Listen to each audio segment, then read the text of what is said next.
साधारणपणे असं लक्षात येत आहे की सरासरीपेक्षा पेट्रोल आणि डिझेलची मागणी ही प्रचंड मोठ्या प्रमाणात वाढलेली दिसते।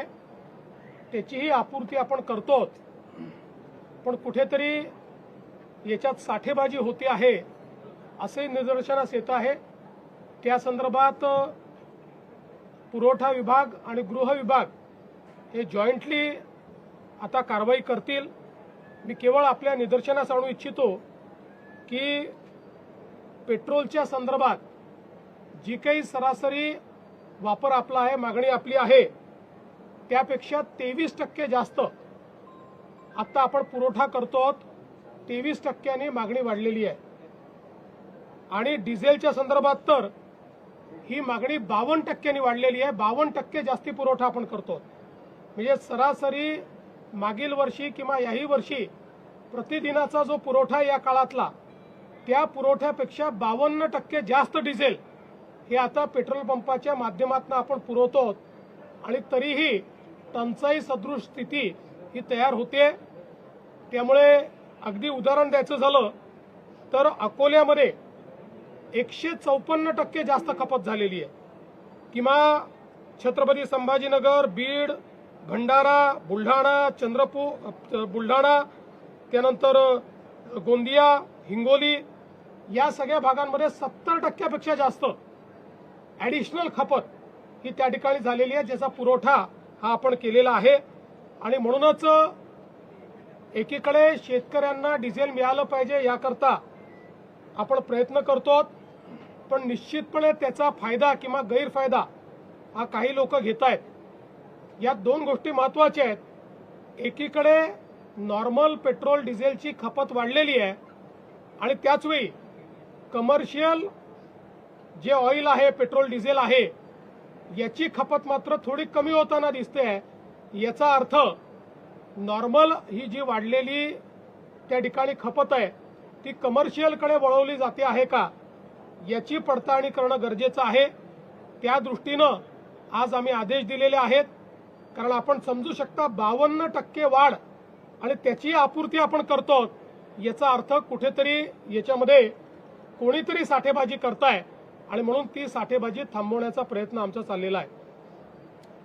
कांद्याच्या संदर्भात आपल्याला कल्पना आहे की कालच केंद्र सरकारने कांदे खरेदीचा भाव हा 3.5 रुपयांनी वाढवून त्या ठिकाणी जवळपास 15 रुपयापर्यंत तो भाव नेलेला आहे। मोठ्या प्रमाणात खरेदी देखील सुरू केलेली आहे। आम्ही केंद्र सरकारला या संदर्भात बैठक घेण्याची विनंती केली होती। उद्या संध्याकाळी केंद्र सरकारमध्ये तशा प्रकारची बैठकही लागलेली आहे। कांद्याच्या संदर्भात सातत्याने राज्य सरकार आणि केंद्र सरकार हे इंटरव्हेन्शन करतायत। 15 रुपयाची खरेदी ही आपण सुरू केलेली आहे, मार्केट इंटरव्हेन्शन आपण सुरू केलेलं आहे। निश्चितपणे शेतकऱ्याच्या संदर्भात राज्यातलं सरकार हे संवेदनशील आहेत। काही लोक विनाकारण या संदर्भात राजकारण करू इच्छितात आणि फोटो ऑपॉर्च्युनिटी करण्याचा प्रयत्न करतायत। त्यांनाही माझं सांगणं आहे की जर राज्य सरकारने आणि केंद्र सरकारने 15 रुपयाने खरेदीचा निर्णय केला आहे, तुमच्या काळात कधी केला होता काय दाखवा, तो कधीच दिसणार नाही।